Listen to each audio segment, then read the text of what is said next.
Where did this happen? Why did you go there? In the closed workshops nearby. I worked there as an apprentice in better days. Now I only go to find trinkets or tools.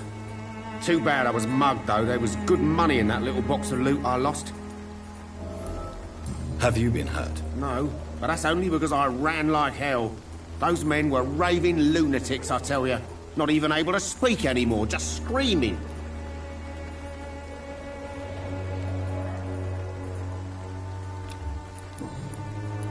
How is business? Business? I had no business. Between this racket, theft, and customers getting scared, I'm losing money every day. I see. Sounds like you blame someone in particular for your situation. It's no secret Joe Peterson spends his time harassing merchants. But with me, he's trying to put me out of business once and for all.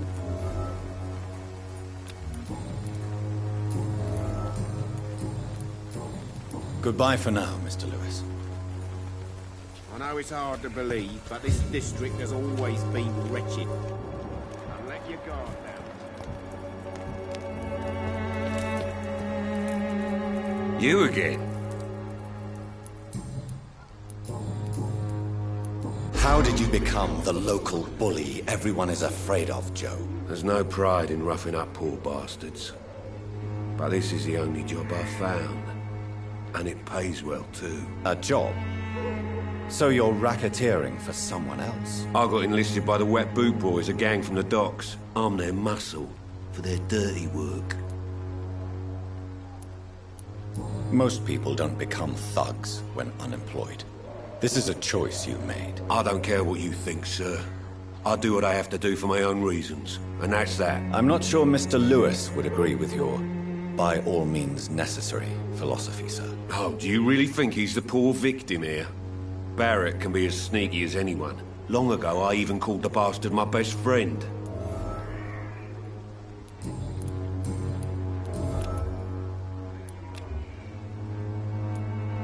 Goodbye.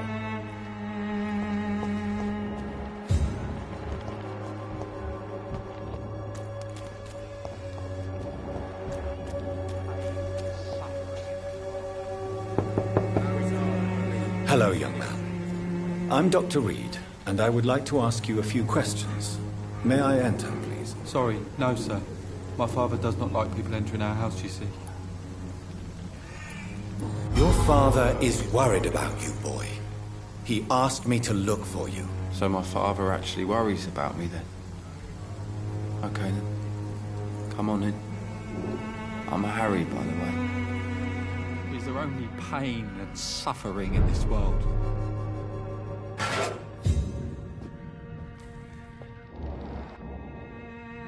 So, may I ask you a few questions? I'm not bothered. What could be worse? Do you need any medical help, young man? Yes, I do. I feel so tired. I don't know if it's the epidemic, but everything seems so hard. You'll feel better with this. But you need to get a grip, young man. Medication alone won't cure melancholia. I'm not sure I'm happy with the idea of living long in a world like this. But I thank you for your concern, sir. Do you know Nurse Dorothy Crane? Yes, I know her. She came here to examine me when I was very sick. She said I should go out more. How do you feel? I'm fine. I mean, it's not easy every day, but I'm fine. I'm just tired of being sick all the time. If only I could be tough, like... Well, you know. Speaking of which, what can you tell me about your father? My father is an idiot who makes idiot things. That's all I have to say. Forgive my bluntness, young man, but you don't seem happy living in Whitechapel. Why should I? I never wanted to come here in the first place. It was my father's decision. And look around you. Does this look like a nice place to live? I'm sure your father did his best when he found this house. Times are tough for everyone, young man. That's exactly what my father says. Harry, you should be grateful for what you've got. But I wasn't even consulted when we moved here. If life here is so terrible for you, why don't you just leave this place? Have you ever spoken to your father about it? I don't go outside. It terrifies me so. I went outside once without my father noticing and I saw terrible things. Bloody and frightening things. So that's why you stay at home all day? For fear of the epidemic? I'm not afraid of disease or death, Dr. Reed. It's the living I'm afraid of.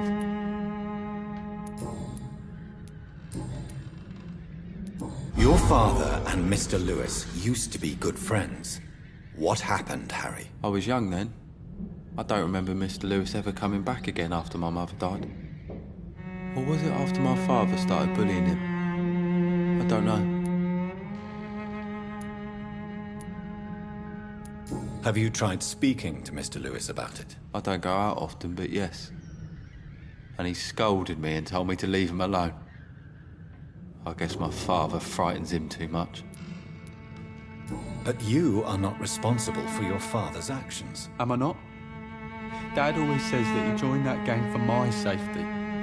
So if I wasn't born, people wouldn't be worrying about Colossus Joe.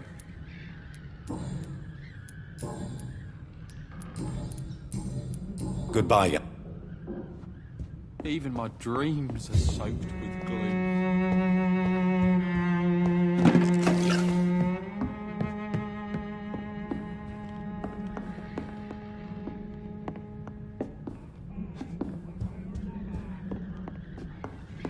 It's locked.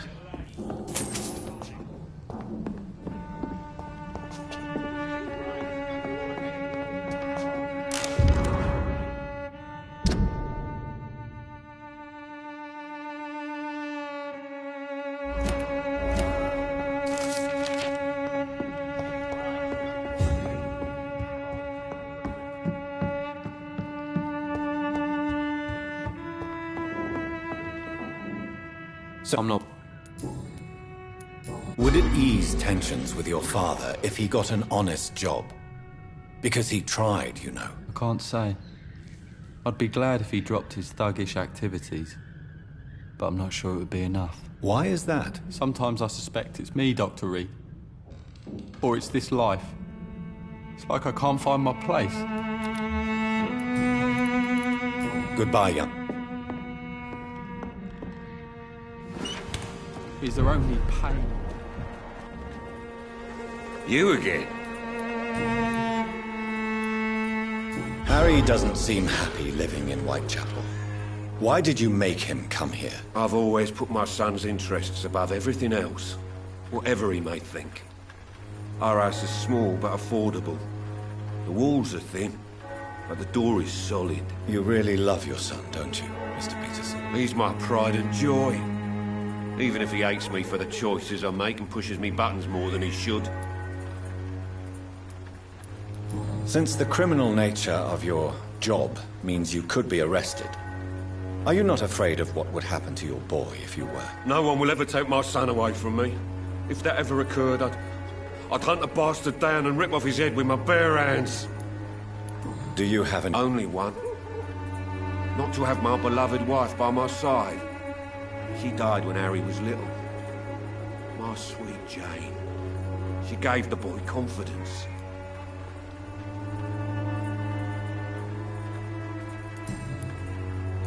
Why do you keep on working for the gang, Joe? You know it doesn't suit you. It's true, I hate this job. And I know I made some bad choices, but I'm a wet boot boy now. And people won't forget it. You could leave tomorrow. Start another life in another town. That's easy for you to say, Doctor. We are poor. My son's weak, and there's no way he'll endure another disappointment.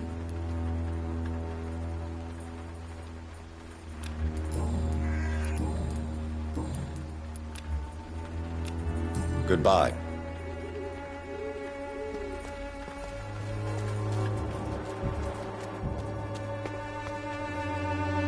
Excuse me, sir. Are you familiar with this part of town? Name's Clayton Darby, reporter. Sorry, I'm new to Whitechapel. But perhaps you could help me since you're a journalist. My name is Jonathan Reed. Dr. Reed? The famous surgeon. I'll gladly help if I'm able, sir. I heard you're investigating an underground medical dispensary in Whitechapel. What do you know about it? Not much, I'm afraid. They are wary of strangers, and I'm not really an acquaintance of theirs. Why do you care? Do you need assistance? That would be nice of you, Doctor. If you... Thank you, sir. I heard... Not much. I'm afraid one of the nurses from the Pembroke Hospital may be involved with unsavory activities. Ah, could it be Dorothy Crane? Without a doubt, you are a damn fine journalist, Mr. Darby. What do you know of her accomplice, a man named Darius? I don't know much about the man. He's very cautious. Never goes out. Doesn't seem to have any friends or family. He never goes out? No. A few days ago, he unexpectedly did. I followed him, but it was just a ruse to keep me away from his house. Really? How do you know? He went to the nearest mailbox, but just before posting his letter, he ripped it up and threw it away. He has no... No. Except for that strange man, a poet named Richard Nethercott, who sometimes comes by. Darius would never let him in. Where can I find this Mr. Nethercott? He spends most of his time lurking around Whitechapel, talking to himself or declaring verses. These days, you can usually find him behind the church.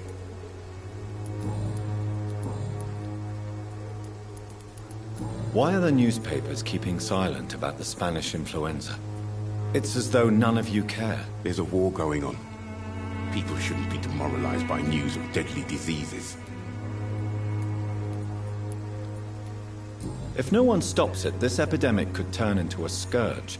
It may kill more people than the war itself. Yes, this is another kind of war, but just as deadly. History will judge us all for what we did and what we did not. What is a journalist doing in this borough after sunset? He goes where none of his colleagues would dare to go, to inform the country. So you risk your life to reveal the truth. I saw many reporters do the same during the war. Whitechapel is the crucible of so many untold stories and tragedies. I want people to know them. That's quite honorable of you. But is the public interested? Not at all, sir. And that's why I'm an independent journalist, hoping to sell some stories. Have you any idea of the danger you face in these streets at night? I've had to run and hide more than once from frenzied mobs incensed by the fever. Do you think the flu is really responsible for this, Doctor?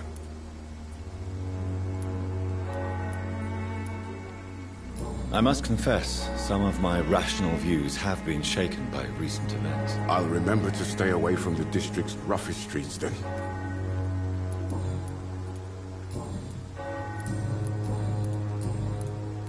Goodbye, Miss...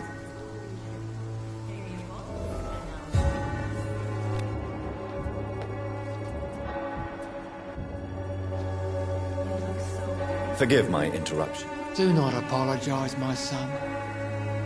Father Tobias Whitaker is always happy to teach mortals about the incoming Armageddon. I am Dr. Jonathan Reed, and I just have a few questions. A scientist? You are much more lost than I thought, my son.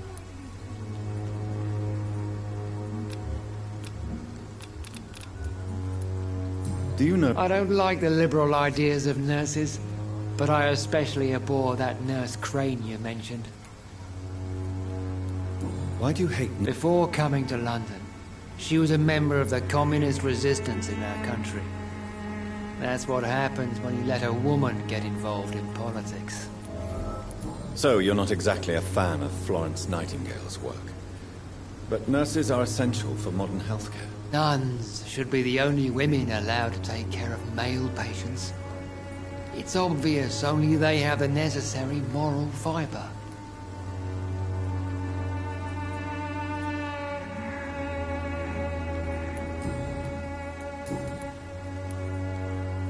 What do you mean when you say that I am more lost than you thought? All scientists are entangled in a world of causes and consequences. And most of them can't see the plain truth. Quite a judgmental opinion, if you ask me. But what do I know? Blinded by science as I am. But you are seeking answers, aren't you? Answers about the Armageddon about to strike the city. Answers about the hidden truth. Well, I suppose I can spare a few minutes listening to your so-called truth. As a doctor, you must be aware of the decimating epidemic. But let me tell you that this so-called Spanish flu is just the beginning of the end. What do you mean? The beast is finally revealing itself, corrupting the flesh and the heart of men. With my own eyes I have seen them, those minions from the abyss. Really? And what would be your answer to this biblical threat? We must fight the disease before this legion outnumbers us. But not with scalpels and microscopes. No. What is left then? Cleansing fire. Tell me, Tobias, what exactly is your plan concerning the cleansing of this city? God will recognize his own. More than once this city has risen from the ashes, hardened and purified by the flames.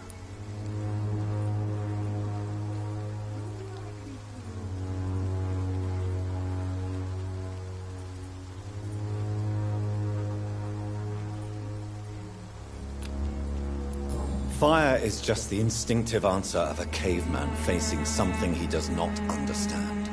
This is the 20th century. Your lack of faith is predictable. But my task is to convince rational minds like yours to see the light. This is God's will. You're mad and dangerous. You're nothing but a soulless butcher. A small-time Torquemada. The Savonarola of Whitechapel. My son, if you think salvation is a free gift, go listen to the lies of that pompous fool, Joseph. Joseph, a fool? Vicar Larrabee of St. Mary's Church. While he continues preaching his fraudulent redemption, more and more people die in the streets.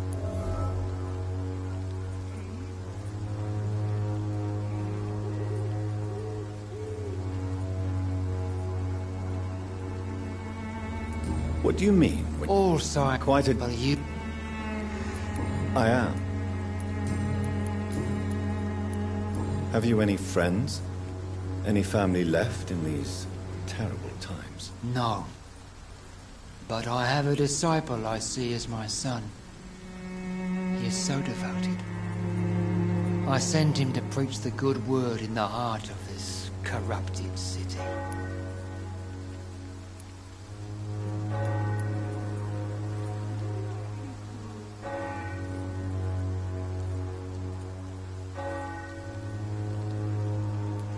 You sent him on some preaching crusade during the epidemic. As a true believer, Samuel will fear no evil while he walks through the valley of the shadow of death. Where did you send him? I sent Samuel to the Stonebridge Cemetery, where the pestilence and evil grows night after night. I have heard enough for tonight. Goodbye.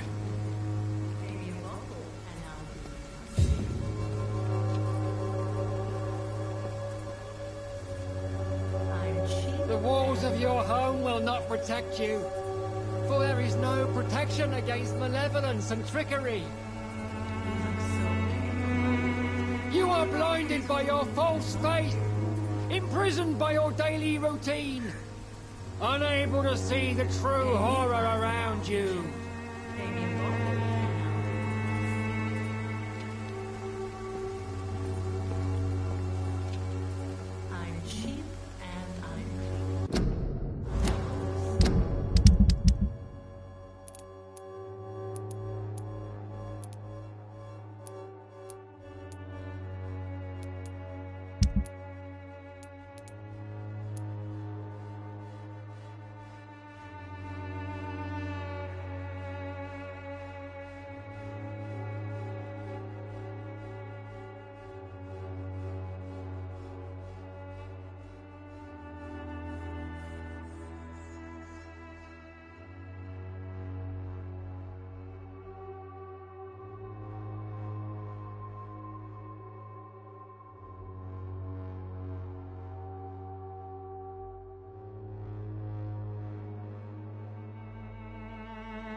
Soon the time will come when you will all be judged for your sins.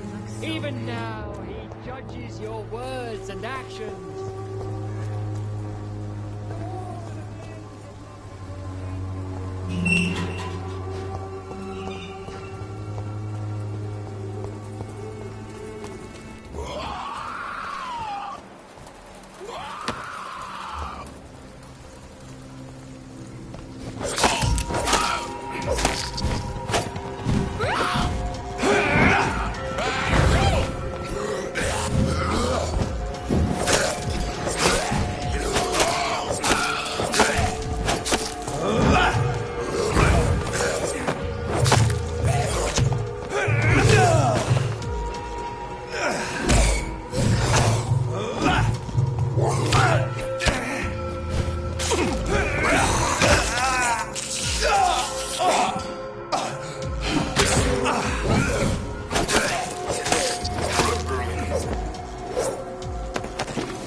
Good evening, sir. I'm Dr. Reed. I would like to ask you a few questions. Please be my guest. Although I may not be the best informant regarding this part of town, my words speak about that which the eyes cannot see. Really? Are you an artist of some kind? I'm a poet, sir. Richard Nethercott, at your service.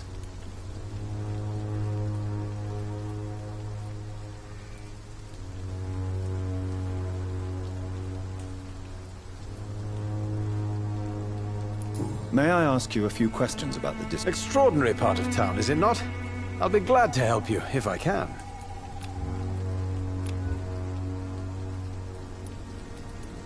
What can you tell me about an old man called Darius? Darius Petrescu? Yes, I know him.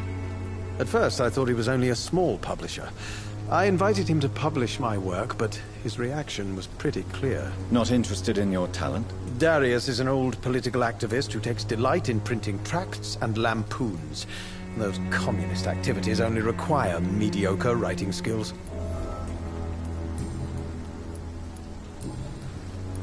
Tell me, Mr. The place is not beautiful per se. Do you not think... On the contrary, sir. Whitechapel is full of life, full of beauty. Just like my dear muse, the wonderful Camellia. What can you tell me about Camellia? Not much. And that's the beauty of it. She can't speak, you know. She's a locked mystery who exhales kindness and sweetness.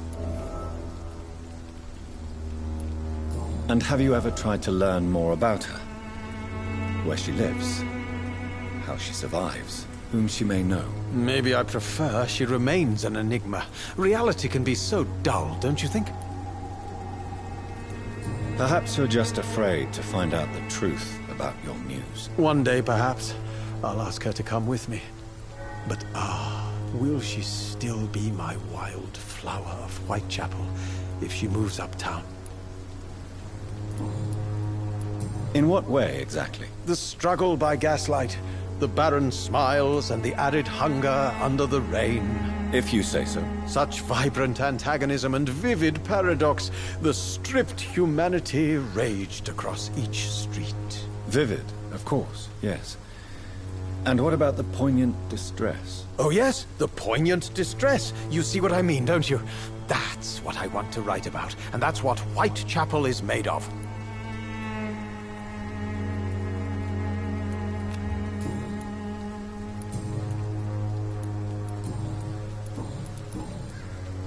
May I ask? Not at all.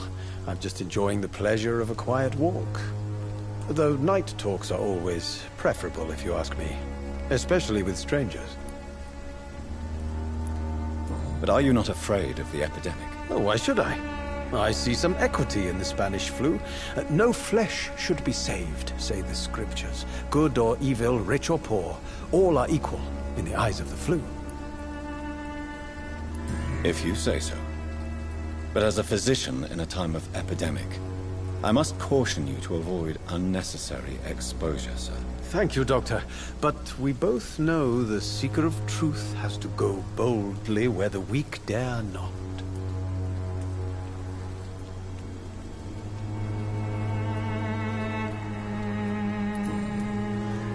Are you aware that your life could be in danger in this part of town? But this is where I must be to feel the real beat of the city. I had to come, see it for myself, alone.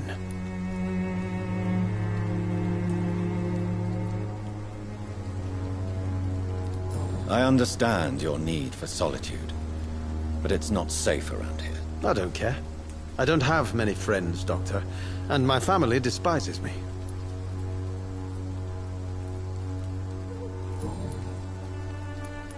Do you need medical... It may be wise to let you prescribe me something. I don't feel like I should. I understand your appetite for words and macabre beauty, sir. But you should be more careful. The nutrition of my mind is more important than my physical health. But I appreciate your concern, sir.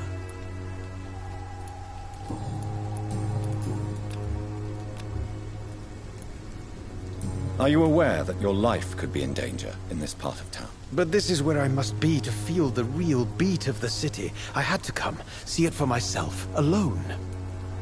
If some misfortune came upon you, who would be here to help you? Well, you for a start, my dear Doctor. What are your thoughts? Terrible, you say? No.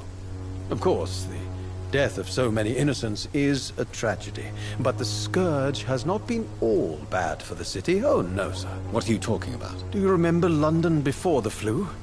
Noisy, cacophonic, quiet nowhere to be found. And now, listen to this oddly peaceful silence. Yes. The enjoyable silence of the grave. You have a unique perspective on the situation, I must admit. Most people fail to understand my perspective. I don't blame them. But how could I call myself a poet if I veiled my feelings? Do you need medical attention, sir? Do you have a pill for inspiration? No? Too bad. I'll...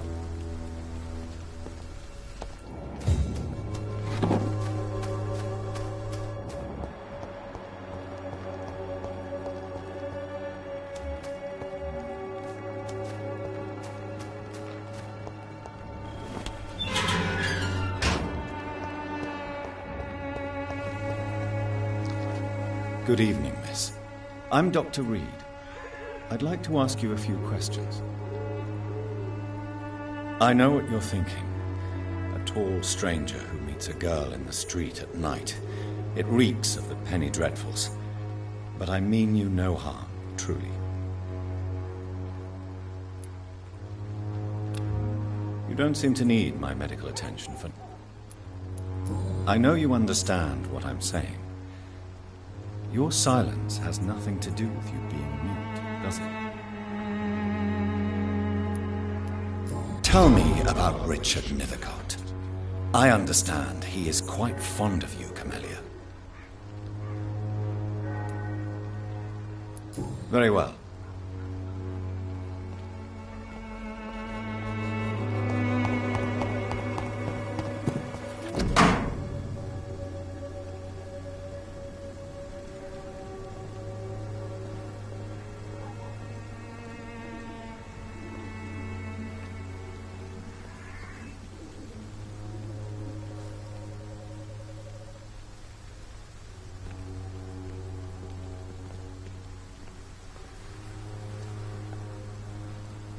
The content of Darius' letter to his children could give me more leverage to enter.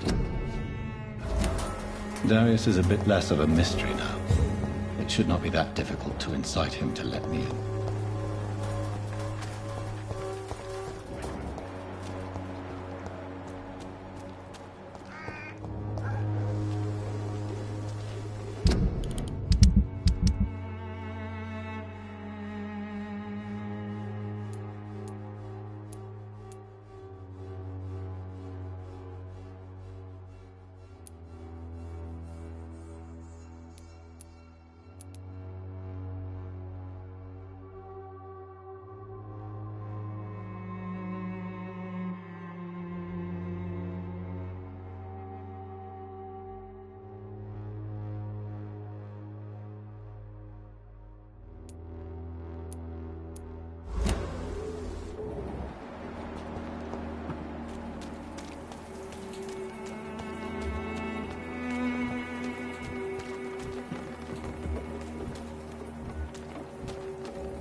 Don't be shy, handsome. What can Christina do for you? I'm not looking for what you're selling. But I'd like to ask you a few questions, if I may. I'm a doctor. Dr. Reed. All right then, but be quick. Though I usually get paid when I open my mouth.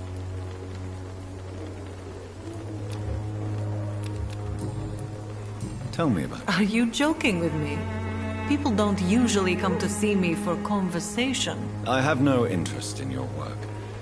I am, however, curious as to what led you into this career. Short story. The war, exile, and England. This country is not especially welcoming. I've been refused many jobs because of where I am from. I had few options left.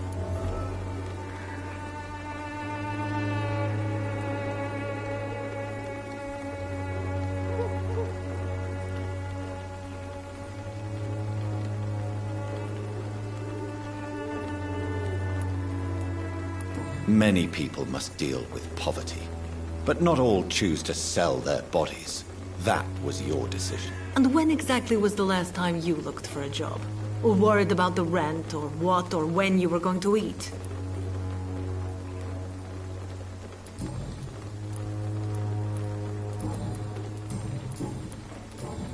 Do you know I don't know her, but I know her name is Dorothea Crăciunescu. She came from Romania like me and many others. You seem to respect her. Dorothea helps the sick people of Whitechapel. Everyone should respect that. Goodbye, men.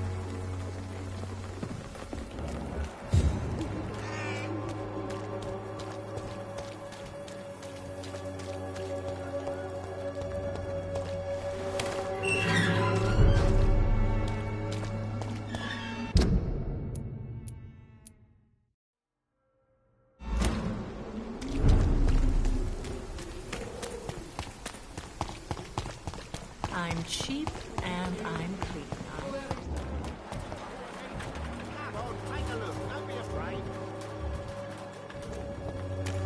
Cheap price, good quality.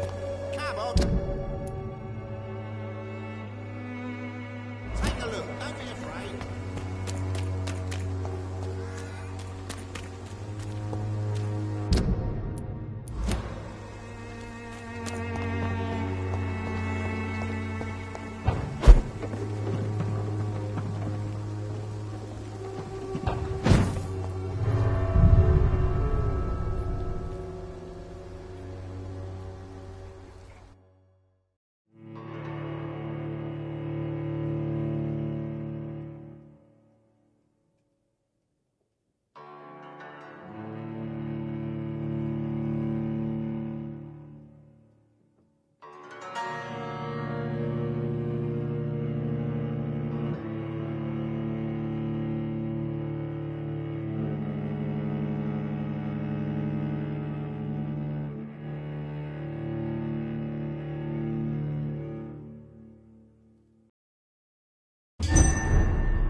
afraid.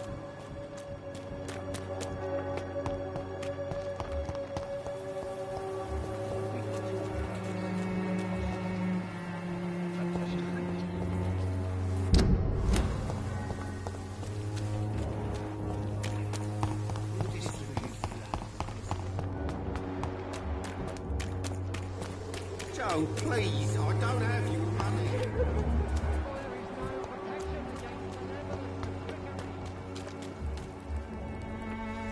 Good evening, Christina. Change.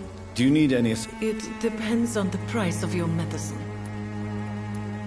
I am shocked that you would think I am that sort of man. Forgive my suspicion. I'm so used to liars with good manners. Thank you, sir. Goodbye.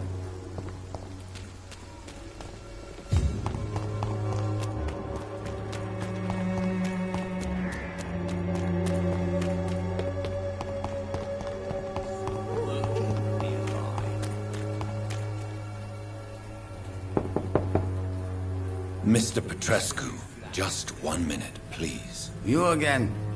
Go away. Sir, wait. Stop this nonsense. I know Nurse Crane is here. Shall we speak man to man, you and I? All right. Speak up. Don't you see we're on the same side? We fight to help the poor, sick, and abandoned. I'm nothing like you, Mr. Doctor. Yes, you are. You too believe in providing medical care without charge. You know what we have to sacrifice to make the world a better place. I have to admit your words have conviction. All right, I'll let you see Dorothea. Don't make me regret this, though.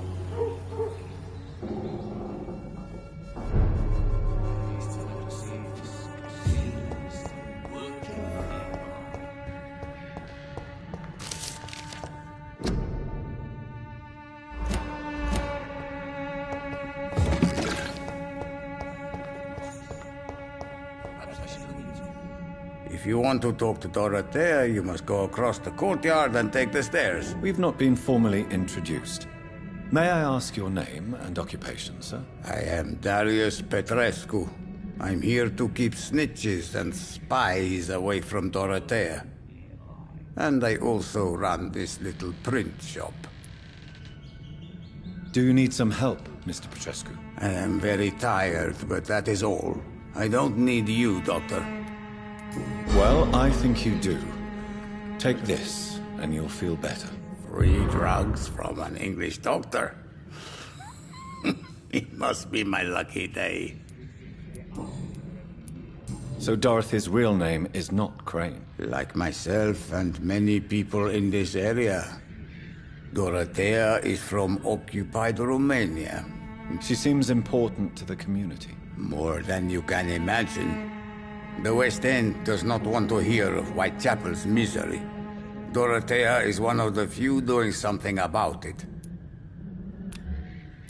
Tell me everything you know about Camellia, the mute florist. I do not believe in the afterlife, Doctor, but I'm almost convinced Camellia is an angel. She volunteered to give out our medical leaflets. Who is she, really? Do you know where she's from? She's not from around here, that's all we know. Camellia is not even her name. It's her favorite flower. You say she has no close family? Well, there's that awful poet who constantly follows her around like a lost puppy. A good man for sure, but a very poor writer.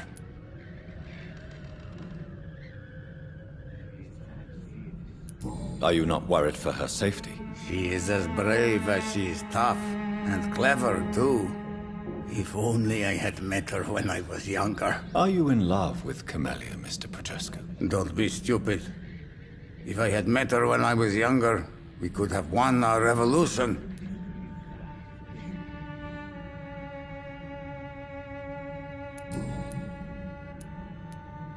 Tell me... I do not...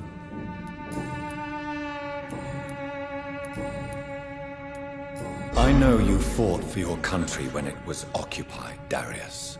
Tell me more about it. I know my days are numbered, and I know I won't see my homeland again. But I fought for Romania all my life, and I will until my last breath. But Romania escaped the grasp of the Austro-Hungarian Empire.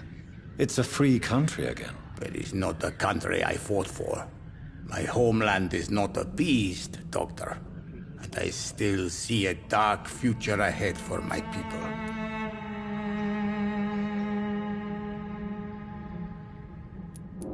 Do you have any family left, Mr. Petrescu? Children or grandchildren? Who knows? I have abandoned my people for so long, they might as well be dead. As dead as I am for them, I suppose. Don't be embarrassed, sir. If you must know, my own father disappeared many years ago, and I forgave him. It's quite awkward to talk about our families like this, but thank you, Dr. Reed. I appreciate your trust. This war won't last forever. Did you ever think of returning to your country now it's free? No. I have taught strength and determination to my sons and daughters. I'm an old, dying man who only has memories of better times to cherish.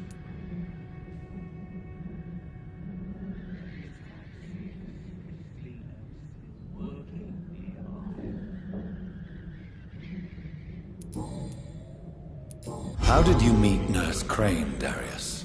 Why does she trust you? I'm her oldest friend in England. Dorothea and I share many ideas about this country and about the country we left. You mean occupied Romania, don't you? Even if not directly, I fought against your enemies. Really? Then perhaps you have more in common with Dorothea than meets the eye, Dr. Reed.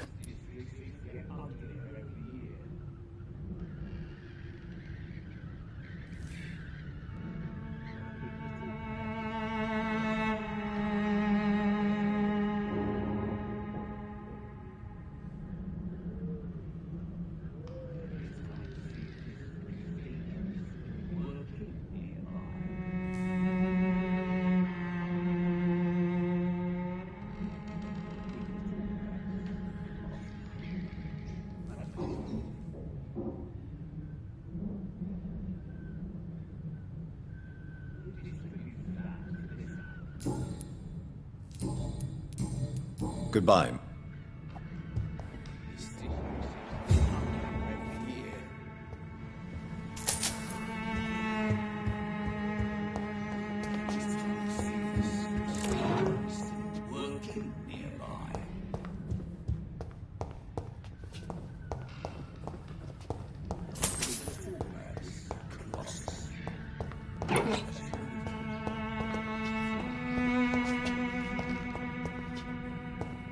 It's locked.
What do we have here, nurse? Patient Razvan Vasily. High fever running on 3 days.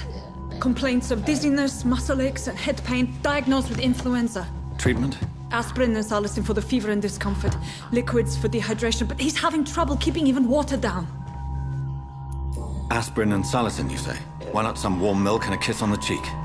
Where are the quinine salts? Tried buying, borrowing, even stealing. There's none to be found, Doctor. He's not convulsing, he's choking. He's not getting any air. Scalp! Hand me that scalp! What can I do, Doctor? It's too dangerous to operate with these convulsions. Sedative, nurse. Do we have any anesthetics? I'm sorry, Doctor. None at all.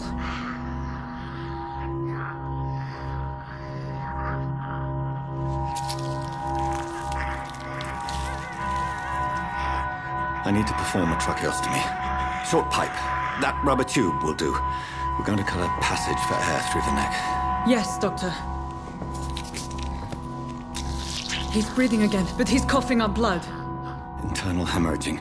I need to make another incision into the chest cavity to drain the fluids from the lung. Prepare another tube. A thoracostomy? Doctor, we've nothing to fight the infection. We need an aseptic environment. Right then, Nurse Crane. What do you suggest we do? I've no idea. I'm not the doctor. Time is of the essence. We need to perform a thoracic drain. Yes, Doctor.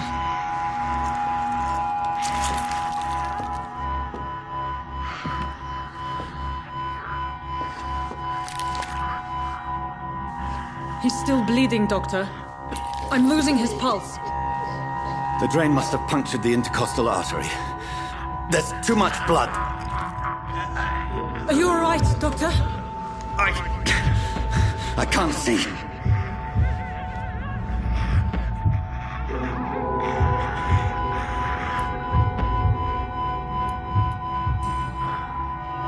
I must first suture the artery. Find the wound. The source of the blood. Needle and thread, Doctor. Good. The stitches are holding. How's he doing? We're losing him. We've lost his pulse. He's dying, Doctor!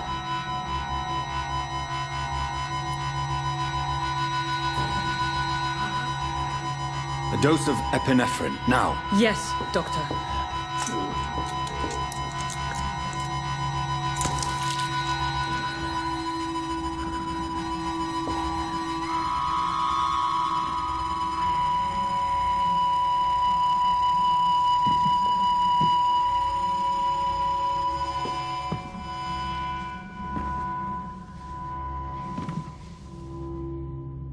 We've lost the pulse. He's gone, Doctor. Nurse, we did everything we could. Truly? Everything you could? Is that how you'll report this in your log? Is this how the war went? Piling up one poor corpse beside the next? This was not an influenza-induced seizure. I've never seen symptoms like these on the continent. Neither have I. But the previous symptoms leading up to this attack were the same, indistinguishable from the epidemic. No. There was something more vile in these reactions. Something primitive. There have been numerous reports of mental breakdowns caused by the fever that accompanies the flu itself, Doctor. Yes, but... I'd best take some samples of the blood for analysis.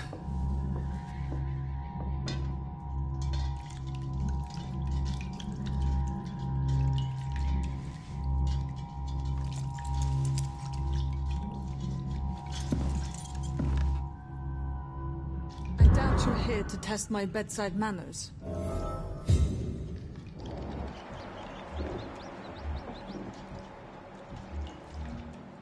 To what do I owe this courtesy?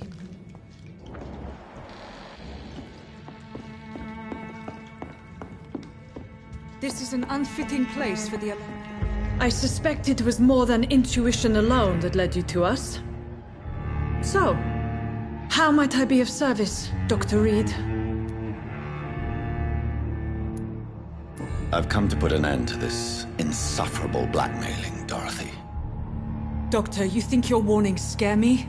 I've stolen and plied, blackmailed and lied, but what else am I to do? I'm all these people have. But why Lady Ashbury? Why her, of all people? She's pristine and proper, all right. But that she-wolf in sheep's clothing murders the poor for sport. I have her where she belongs, and I'll milk her for all she's got.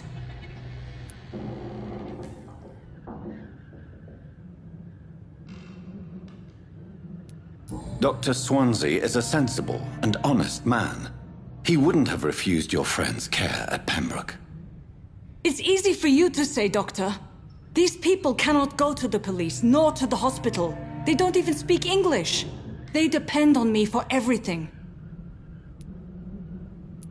So, the end justifies the means. Is that your defense? I know you're kind, Doctor. Just another fine-heeled, silver-spooned gentleman who was given the world on a platter. You know nothing of poverty. Nothing of the shame, the hunger, the loneliness.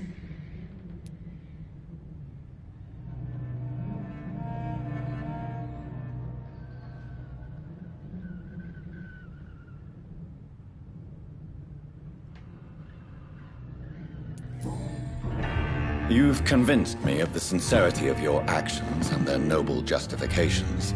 But all the same, blackmail is a crime, and it will stop, Nurse Crane. So, are you going to turn me over to the authorities?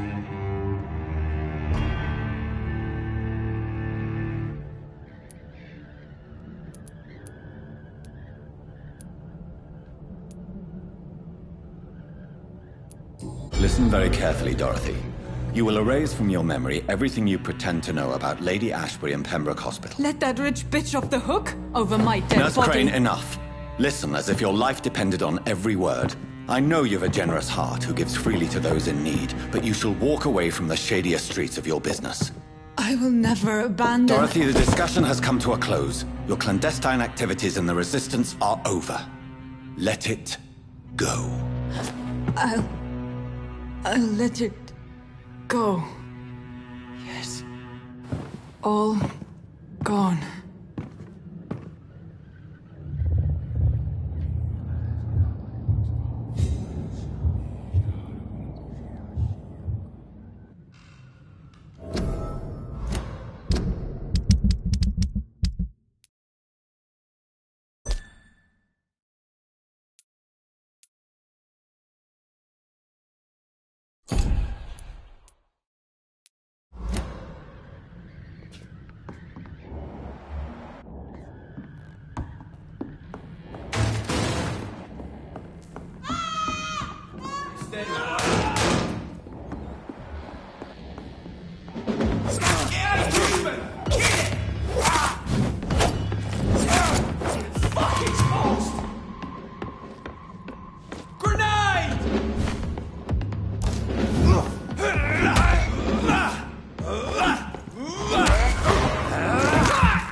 Watch yourselves!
human blood. Whoever left these marks did so deliberately. Kill him, boy! Burn it, boy!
Going out like Caitlin.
I cannot enter.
It's locked, all right.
Human blood.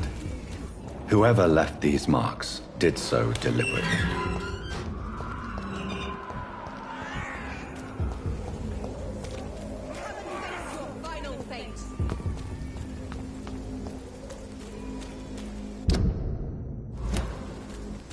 The mistress of the dark will drink your blood. Come on, mighty mortals. Come and face your final fate.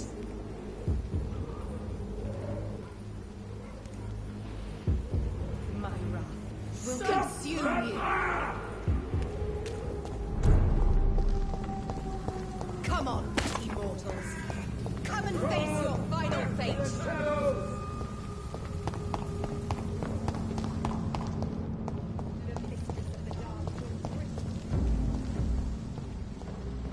There's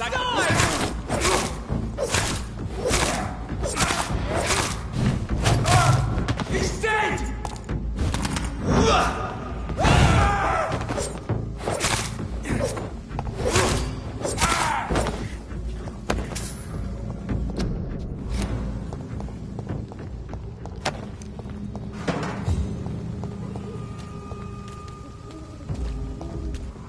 There's a leech spotted!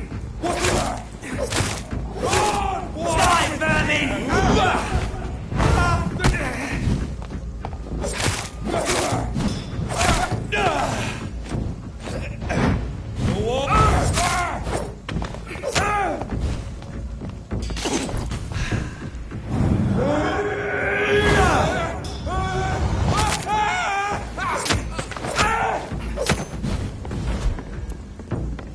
God walks with us!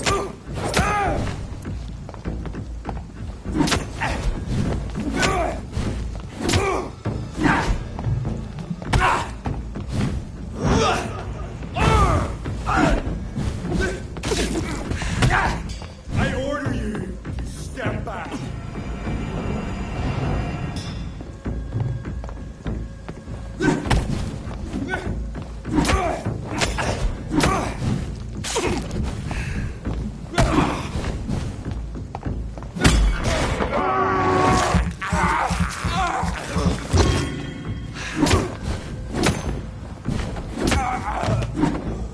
This man stunned me with his faith.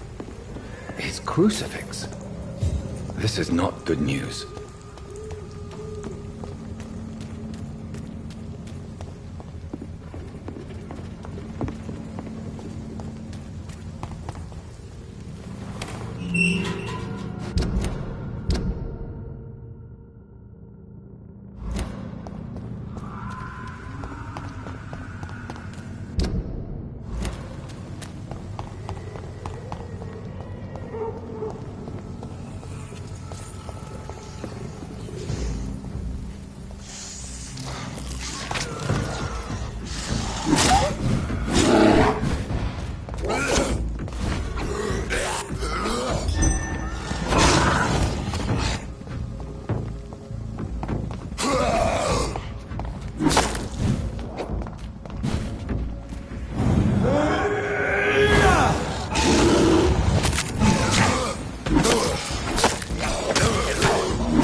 have this thirst for blood.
Human blood. Whoever left these marks did so deliberately.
I can't believe I'm doing this.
vermin!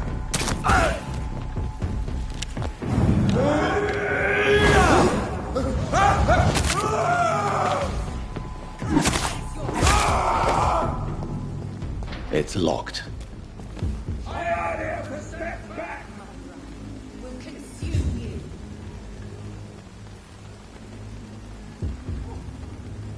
The mistress of the dark will drink your blood.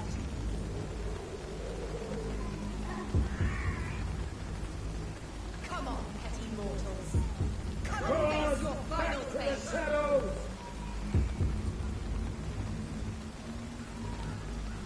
The mistress of the dark will drink your blood.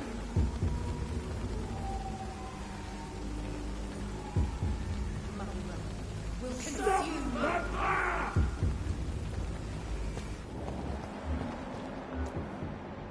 I cannot enter. Go on! Back to the shadows!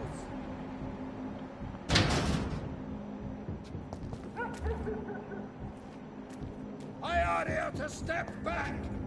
It's locked.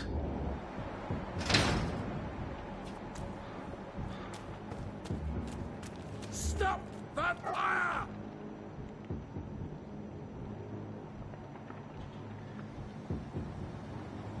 Go on! Back! It's locked, all right.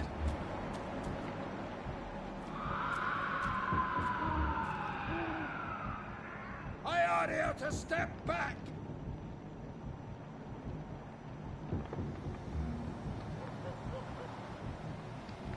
Stop that fire!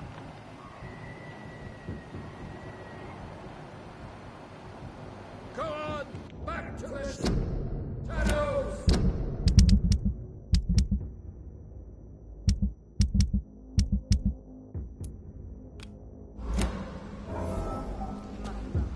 Will consume you.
Shit!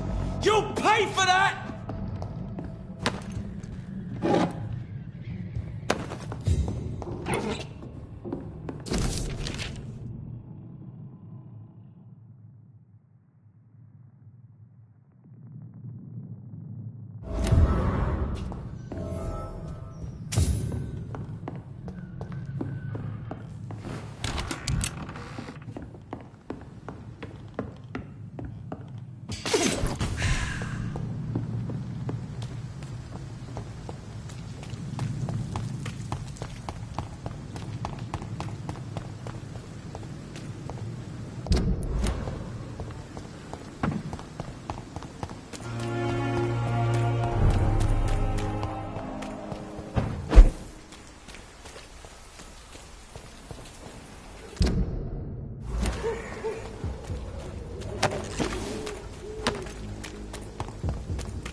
Come on, petty mortals. Come and face your final fate.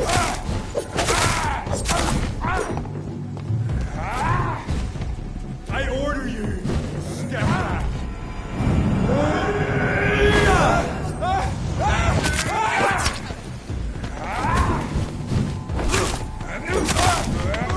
Bastard!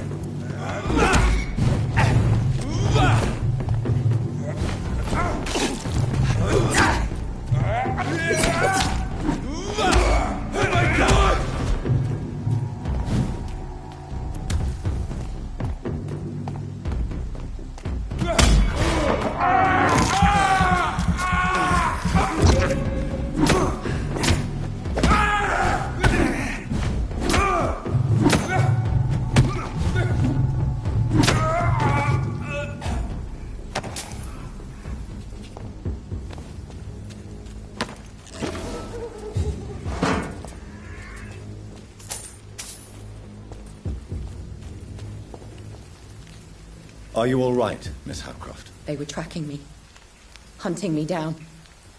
After the death of Thomas, they came to the hospital. They said I killed him. But you're safe now. Those men won't bother you anymore, I promise. Did you hear them? They recognized me as a vampire.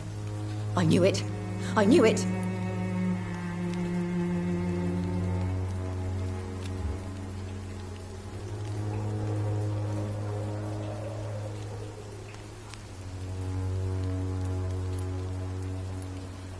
I believe you need to get back to safety as quickly as possible. I'm not crazy. I knew there was something wrong with me. I need to tell the doctors about this.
Lucky to have Dr. Reed, you know. I met him in New York. If only there were more of us.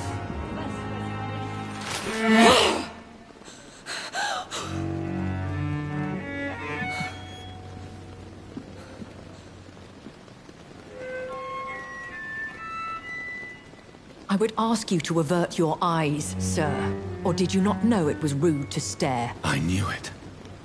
Speak up, Dr. Reed. I like a man who speaks his mind.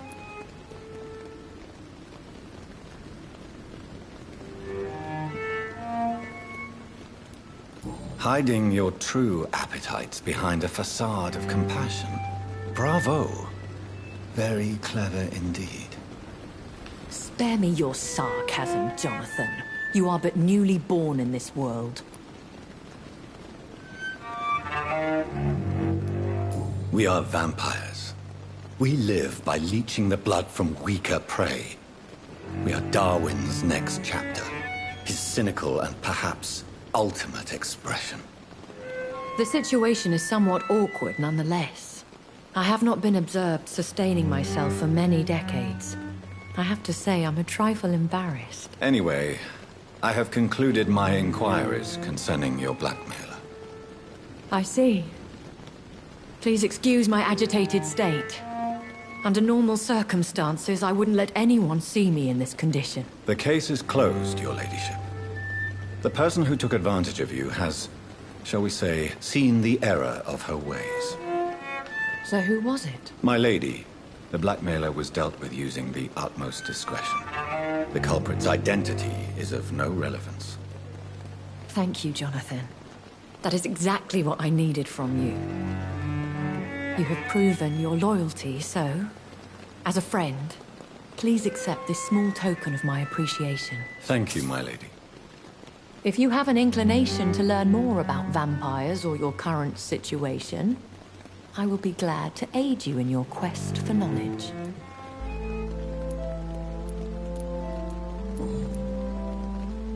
Why does Dr. Swansea allow you to feed on the patients of the hospital?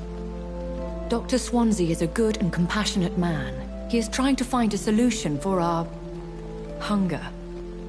Until that happens, he is clever enough to understand that I only feed upon the dying.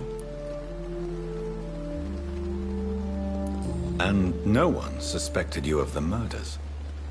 As you well know, suspicion has recently fallen on me of killing for pleasure. But you have my word, Jonathan. I take no pleasure in taking a life.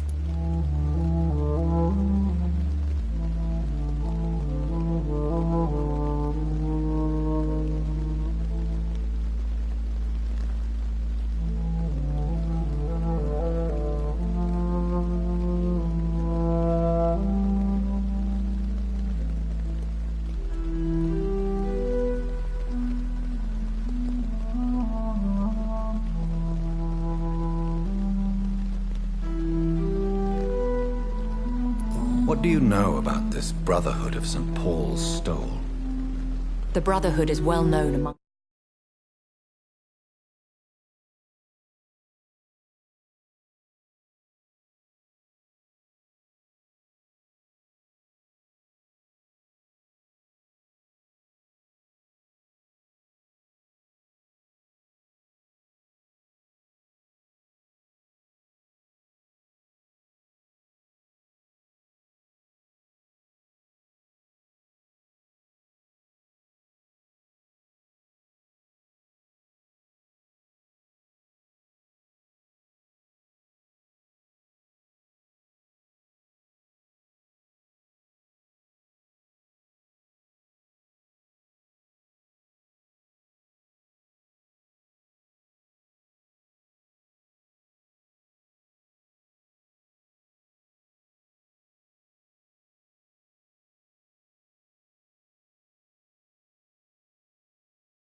It's London Vampire Society.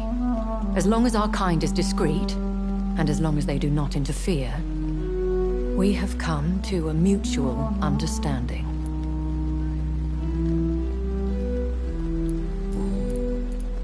I know this is beyond the pale, but may I inquire your age? Really? And I thought you were gentlemen.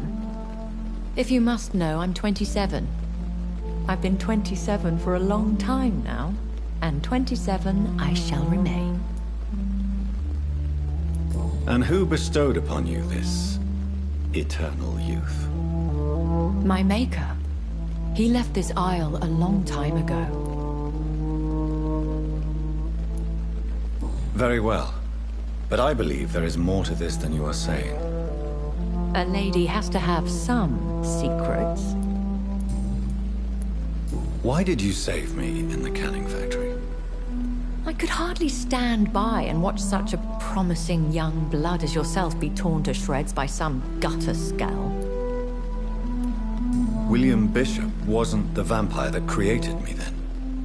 No, Jonathan. Whatever their strength and demeanor, Scowls are the progeny of careless vampires. It cannot be the other way round. What type of vampire is a Scowl? Not a true vampire. The deformed offspring of lesser vampires. It is a shame these creatures run wild, slaves to their baser instincts.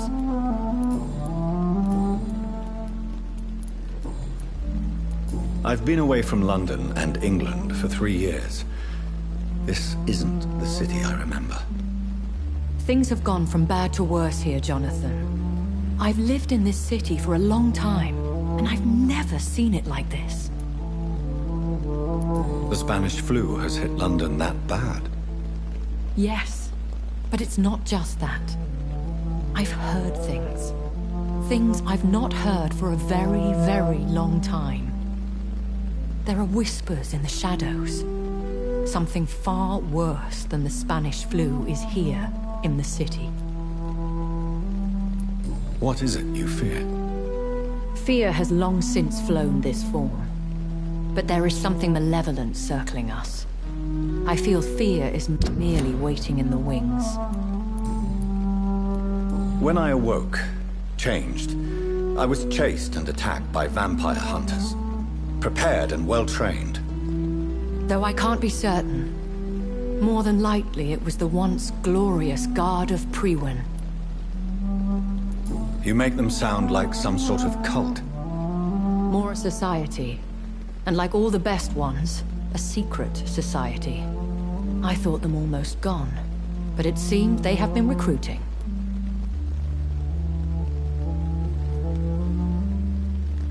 Once glorious, but still dangerous. They have seen better days, but all fanatics are dangerous. You would be wise to stay clear. They are sworn to destroy our kind. Are there many vampires here in London? Immortals are of a rare breed, and we often tend to hide. But you may occasionally meet some of us at night. Do you know any of them? Have you an idea of the identity of the vampire who attacked me? You mean your maker? No, Jonathan, I have no clue. But I fear he or she is as careless as cruel. To let you discover your new condition by yourself. What do you mean? Every now and then, you may discover an immortal in the deep of the night. But we are a rare and reclusive breed. Our progeny is almost never accidental. Will they all be as affable as you, my lady? I do not see why not. But remember, even the shark smiles before he bites. That sounds like a lesson from experience. Vampire politics are as intricate and sometimes tedious as a game of chess in a gentleman's club. I've learned from experience it is best to decline to play.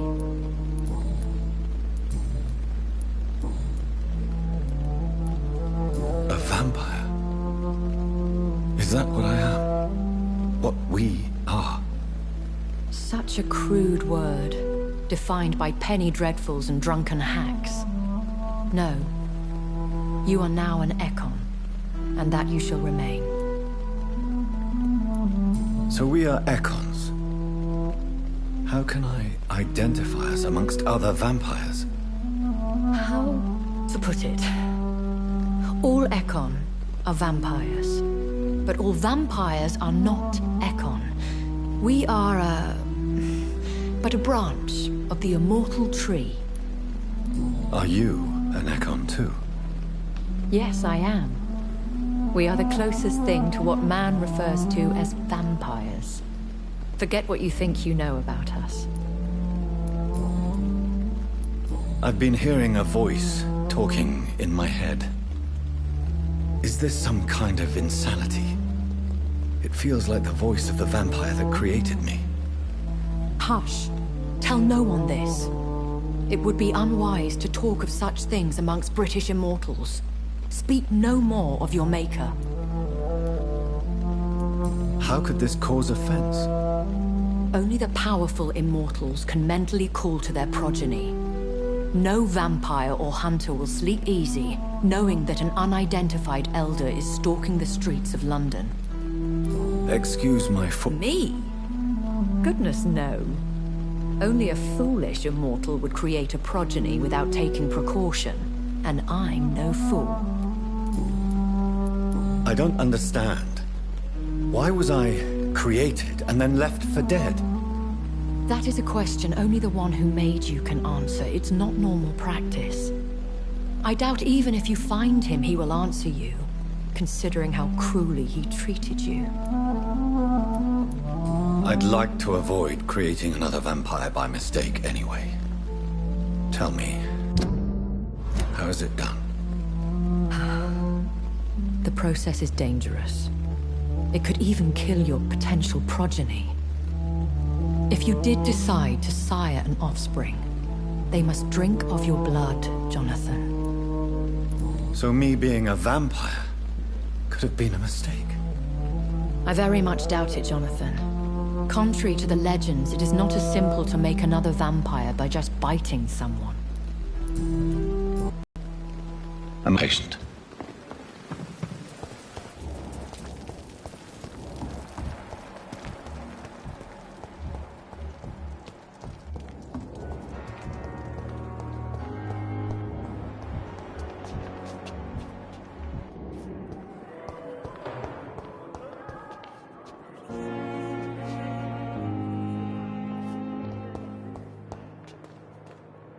Good evening, Miss Howe. And I'm glad to meet you too, mortal. I see things much more clearly since I escaped those hunters. And that includes you, Jonathan.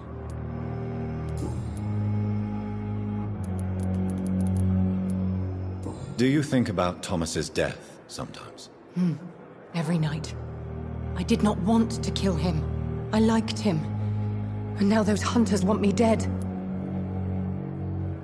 You're no murderer, trust me.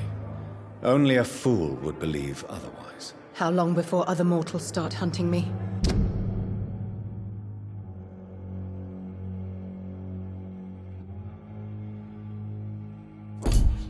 As always, blood is the only price for blood. You're safe as long as you stay here. Those people who hunted you have learned their lesson. I can assure you. These walls will not protect me, Doctor. They will never forget the crime I've done. And nor will I. You are a patient here, Miss Howcroft. Someone with real needs who deserves peace and treatment. I will protect you. Don't be ridiculous, Doctor. How could a mortal carry all the pain of the world on his shoulders?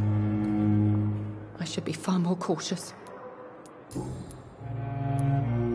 Judging by the look in your eyes, there is something you want to ask me, Miss Howcroft. Listen to my voice, Jonathan. You can't refuse to answer my questions. Speak now. Tell me about you and that fancy red-headed lady. You mean Lady Ashbury? What about her? Don't resist me. Answer now, Doctor. What's really going on between you two?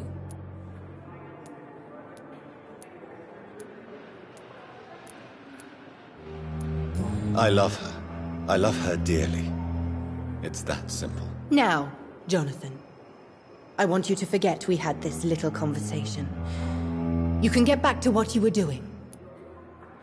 Judging... Listen to my... You mean... Don't resist. I love her. Now. And what exactly have you learned about me? You try to be a decent man, Dr. Reed. And you're trying to make a difference.